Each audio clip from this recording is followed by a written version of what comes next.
Police ये फौज चौधरी को क्यों पकड़ा है? कौन सा जुर्म किया इसने? कोई मुझे जमहूरियत में बताए कि ये जुर्म होता है कि जो उसने उसको मुंशी कह दिया, उसको चीफ इलेक्शन कमीशन? कभी इसके ऊपर भी किसी जमहूरियत में पकड़ा जाता है? ये जो अब फौज चौधरी से हो रहा है और ये जो आगे होने जा रहा है, मैं अभी आपको पेशन गोई करता हूं, क्योंकि इनको सबसे बड़ा जिस आवाज बंद करनी है वो इमरान खान की है, तो पूरा प्लान बना हुआ इनका। मैं अभी पेशन गोई कर रहा हूं। हम अपनी अदलिया से एक्सपेक्ट करते हैं कि हमारे फंडामेंटल राइट्स को प्रोटेक्ट करें। ये तारीख वो होने लगी है, अगर हमारी अदलिया ना खड़ी हुई तो याद रखें, आज तक जस्टिस मुनीर को किसी तारीख नहीं भूल सकी। वो बड़े काबिल आदमी थे, लेकिन एक जगह जिधर उन्होंने आइन और कानून के साथ खड़ा होना था, वो ताकतवर के साथ खड़े हो गए। इस मुल्क ने भारी कीमत अदा की है उसकी, और उसके बाद कीमत अदा करते गए। इस वक्त कौम आपसे एक्सपेक्ट कर रही है, मोजेस जजेस, कौम आपसे एक्सपेक्ट कर रही है कि हमारे हकूक की हिफाजत करें, हमारी जमहूरियत को बचाएं। ये जो अब तबाही मचने लगी है हमारी जमहूरियत के ऊपर और जो हो रहा है, मैं आपको यकीन दिलाता हूं कि मैं मुशर्रफ के मार्शल लॉ में मैं ऑपोजिशन में था। 8 दिन मुझे जेल में डाला, तब भी मैंने कभी इस तरह का जुल्म, फैशिज्म, इस तरह की मैंने कभी एक स्टेट को ऑप्रेस करते हुए मीडिया के लोगों को, हमारे वर्कर्स को, मैंने कभी ऐसे नहीं देखा जो आज मैं देख रहा हूं पाकिस्तान के अंदर। तो और मुझे अफसोस से कहना पड़ता है कि हमारी अदलिया ने हमारे फंडामेंटल राइट्स की हिफाजत नहीं की। अगर की होती तो आज यही वही जो 25 मई वाले वो ऑफिसर्स जिन्होंने तशद्दुद किया था, 3-3 बजे रात के लोगों के घरों में घुस के इन्होंने लोगों को पकड़ पकड़ के जेलों में लेके गए थे, जुल्म किया था, लोगों को एम्बैरस किया था। आर्टिकल 14 कॉन्स्टिट्यूशन का हमारी डिग्निटी, हमारी इज्जत प्रोटेक्ट करता है। उन्होंने सारे लोगों को ना चादर और चारदीवारी का सोचा, ना कानून का सोचा, जुल्म किया। वो आज ऑफिसर फिर वापस आ गए। हमारे पास सिवाय अदलिया के जाने का कौन सा रास्ता है? दूसरा रास्ता है सड़कों पे आ जाए, दूसरा रास्ता है मुल्क को और नुकसान पहुंचाएं जो ये आगे पहुंचा सके हैं। इसलिए मैं अपनी अदलिया से रिक्वेस्ट करता हूं, और जिस तरफ ये लेके जा रहे हैं, हमें कोई मुस्तकबिल नहीं है इस मुल्क का। जिस तरह के फैसले किए जा रहे हैं, जिस तरह की इंसाफ की और कानून और आइन की धज्जियां उड़ाई जा रही हैं, जिस तरह वो जंगल का कानून नाफिज किया जा रहा है, इस तरह हमारे मुल्क का कोई मुस्तकबिल नहीं है। पहली दफा लोगों को खौफ आना शुरू हो गया है। लोग पाकिस्तान से उम्मीद उनकी चली गई है। 8 लाख लोग हमारे 7-8 महीने में, प्रोफेशनल्स, वो तबका जो एक मुल्क की जान होता है, वो छोड़ के चला गया है। बाहर लोग सरमायाकारी के लिए निकल गए हैं क्योंकि उम्मीद जानी शुरू हो गई है। तो इसलिए मैं अपने मोअज़्ज़ज़ अदलिया, अपने जजेस से और अपनी वकला कम्युनिटी से मैं आज आपसे खास तौर पे आज अपील कर रहा हूं अपने मुल्क की खातिर। मैं फिर से रिपीट करता हूं कि अल्लाह ने इमरान खान को जो दे दिया है, मैं अपनी ख्वाबों में भी नहीं सोचता था कि वो मुझे इस तरह की इज्जत देगा। और इंसान क्या चाहता है दुनिया में? इज्जत ही चाहता है। इंसान के तो पैसे बनाता है इज्जत के लिए, पावर में आता है इज्जत के लिए। तो जब अल्लाह ने इतनी इज्जत दे दी है तो मुझे और क्या मिल सकता है? मैं सिर्फ इस वक्त आप सबके लिए खड़ा हूं। मेरी जो सारी जद्दोजहद है वो आपके लिए, और आपको इसके लिए सबको खड़ा होना पड़ेगा। मैं सारे पाकिस्तानियों को कह रहा हूं, आप अगर आज ना खड़े हुए, मैं आपको यकीन दिलाता हूं कि आगे अंधेरा है। मेरी आवाज क्यों बंद करने की कोशिश की जा रही है? क्यों वो पुलिस ये फौज चौधरी को क्यों पकड़ा है? कौन सा जुर्म किया इसने?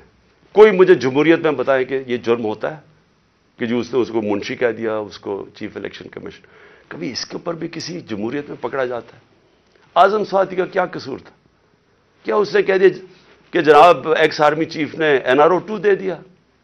तो ये सेनेटर है, उसकी राय है ये बाकी इस मुल्क की अक्सरियत समझती है कि ठीक है।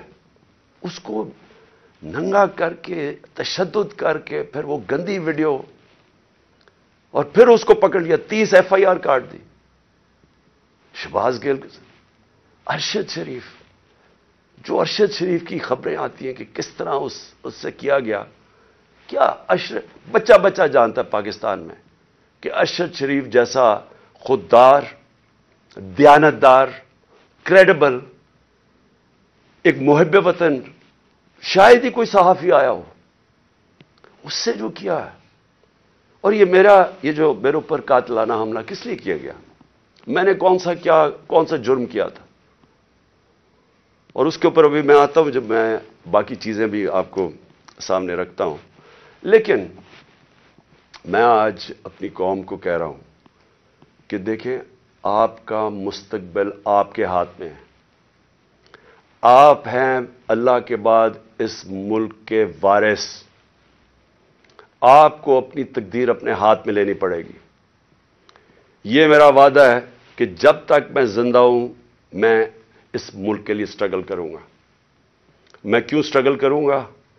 کیونکہ میں کبھی نہیں بھولتا کہ بچپن سے مجھے بتایا گیا ہمارے بڑوں نے کہ تم خوش قسمت ہو, تم آزاد ملک میں پیدا ہوئے ہو. وہ ہمارے بڑے سارے غلام ہندوستان میں پیدا ہوئے تھے.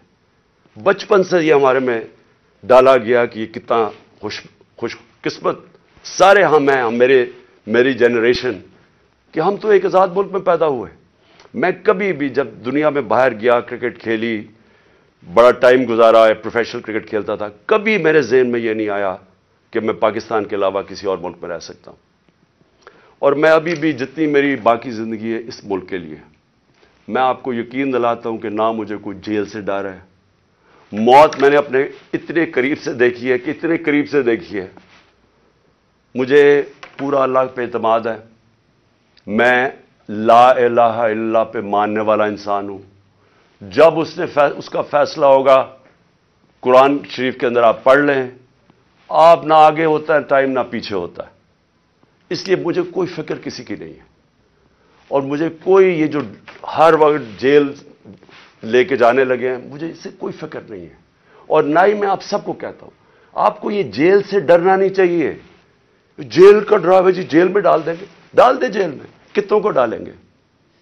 اس لیے میری قوم, آپ کو اگر اپنے آپ کو بچانا ہے, آپ کو اللہ کے حکم پہ چلنا پڑے گا, انصاف کے ساتھ کھڑا ہونا پڑے گا. اور میں اپنی عدلیہ سے پہلے آتا ہوں. سب سے پہلے الیکشن کمیشن. الیکشن کمیشن نے محسن نقوی کو پنجاب کا چیف منسٹر بنایا. میں پہلے الیکشن کمیشن سے سوال پوچھتا ہوں کہ کیا آپ کو نہیں پتا کہ جو آئین کا آرٹیکل 218 اس کی شق 3, کیا آپ کو نہیں پتا کہ آپ کی سب سے بڑی ذمہ داری صاف اور شفاف الیکشن کروانا ہے؟ یہ آپ کی سب سے بڑی ذمہ داری ہے. تو مجھے میں سوال یہ پوچھتا ہوں کہ کس بیسس پہ آپ نے محسن نقوی کو چنا؟ باقی نام کس بیسس پہ آپ نے ریجیکٹ کیے؟ جبکہ ہم نے وہ نام چن کے دیے جو ہم سمجھتے تھے کہ نون لیگ ایکسپٹ کر جائے گی ان کو, کیونکہ سکھیرا صاحب اس وقت کیبنٹ سیکرٹری ہیں, شہباز شریف کے کیبنٹ سیکرٹری ہیں. اس سے بعد ناصر کھوسا کا نام دیا جو ان کے پرنسپل سیکرٹری نواز شریف کے رہ چکے ہیں, شہباز شریف کے چیف سیکرٹری. یعنی وہ لوگ جو ان کو ایکسیپٹیبل ہے. ہم نے اپنی طرف سے نیوٹرل امپائر رکھنے کی کوشش کی.